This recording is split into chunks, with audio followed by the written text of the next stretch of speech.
Riley Hart sat in seat 8A on the commercial flight, looking out the window.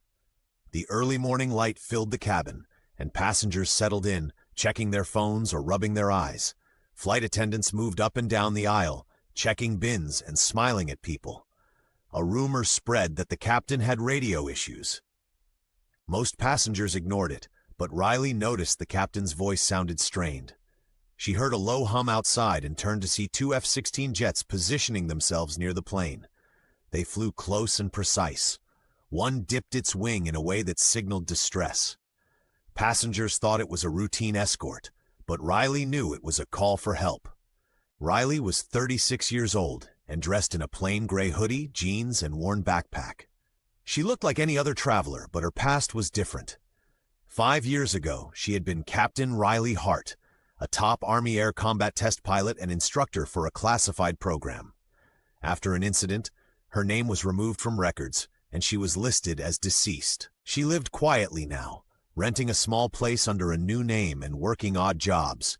She avoided anything that reminded her of flying. Riley glanced at the window and speakers often. A flight attendant noticed and asked if she was a nervous flyer. Riley thanked her and said she was fine. A businessman squeezed past her, muttering about people who took too long. She ignored it. A teenager nearby snickered about her, looking like she had never flown anything fast. Riley heard but said nothing. She sat calmly, her posture straight, her eyes sharp. She felt the engine rhythms and noted the left one ran smoother than the right. Outside, the F-16s stayed close.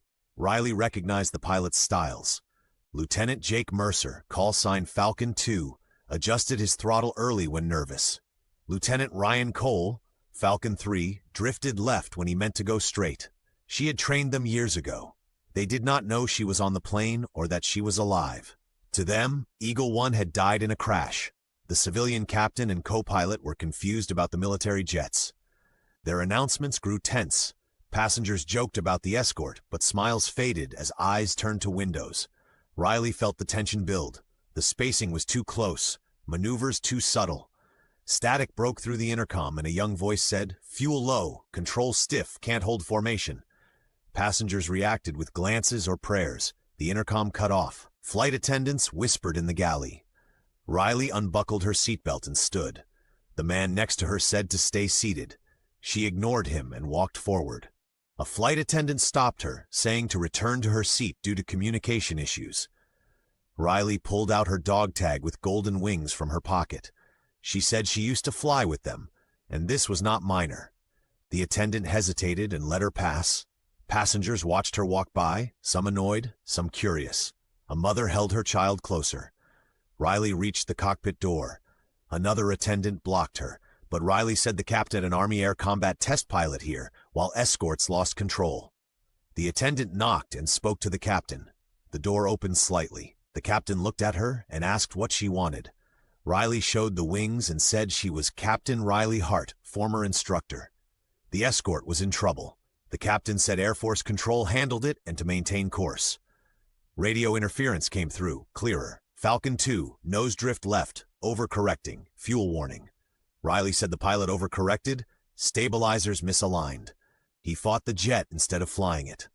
The captain doubted her, but Riley said she trained Jake Mercer, who pushed the stick too hard when scared. Passengers felt the tension. Some filmed the jets, others prayed. A man argued it was standard. Riley stepped into the cockpit when the captain moved aside. She sat in the jump seat. The space was tight and hot. She asked for a headset. The captain gave her one. She put it on and listened to the radio. Falcon 2 breathed heavily. Riley asked to talk to him. The captain hesitated, then nodded. Riley said, "Falcon 2, this is Eagle 1. Listen to me."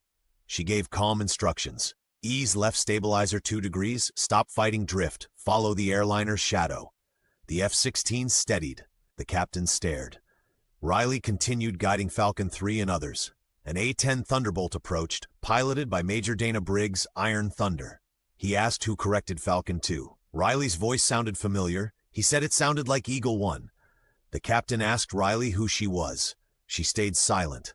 The radio demanded identification. Voice print matched classified personnel. Outside, 3 unknown aircraft appeared, moving precisely without transponders. Falcon 3 reported them. Thunder said they tracked a signal inside the plane. The captain asked if it was Riley. She said they were hers, from Shadowstorm program. It was shut down but reactivated. The drones accelerated, locking on her signal. A shutter hit the plane as one fired a near miss.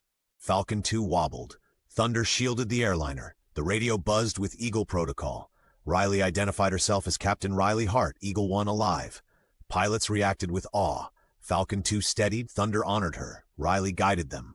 She activated her dog tag and commanded the drones to protect civilians, override protocols. The drones obeyed, then self-destructed silently. The sky quieted. The plane descended smoothly.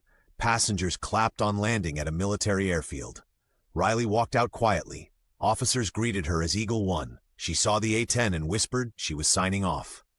Riley Hart boarded the flight early that morning, taking her seat in economy class. She wore a simple hoodie and jeans, her backpack under the seat. Passengers around her adjusted, some chatting, others scrolling phones. The captain announced minor radio issues, but Riley sensed more from his tone. Outside, 2 F-16s approached closely, their wingtips signaling trouble. She knew it was distress. At 36, Riley blended in, but her background was extraordinary. She had been a lead pilot in a secret program, declared dead after a crash 5 years ago. Now she lived under a new name, avoiding reminders of her past.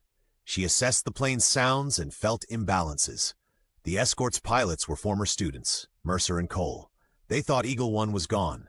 The captain and co-pilot worried about the jets. Announcements tensed. Static revealed a pilot's panic, low fuel, losing control. Riley stood, ignoring warnings, and showed her dog tag to attendants. She reached the cockpit, identified herself, and explained the danger. Inside, she listened to radio chatter. She spoke to Falcon 2 as Eagle 1, stabilizing him. Thunder arrived, recognizing her voice. Unknown drones appeared, tracking her signal from Shadowstorm, a program she helped create but thought ended. Riley commanded the drones to protect and override. They complied, then vanished. The plane landed safely. Passengers exited, unaware. Riley thanked the attendant quietly and left. Officers saluted her. She approached the A-10, reflecting on her past. After landing, Riley walked to the terminal alone.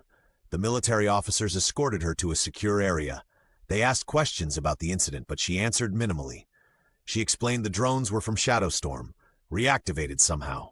Investigators noted her dog tag's signal had been dormant until the flight.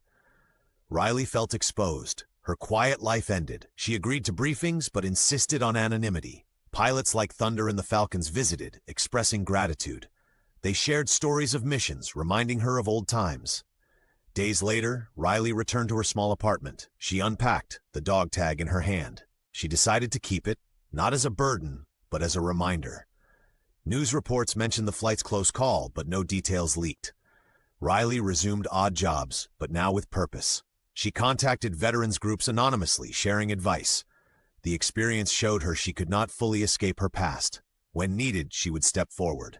Months passed. Riley flew again, this time for training. She mentored new pilots, passing on skills. The sky felt like home again. She lived quietly but with acceptance. One evening, Riley sat on her porch watching the sunset. She thought of the passengers she saved, the pilots she guided. Courage, she realized, was not loud but steady. She carried her service inside, ready when called.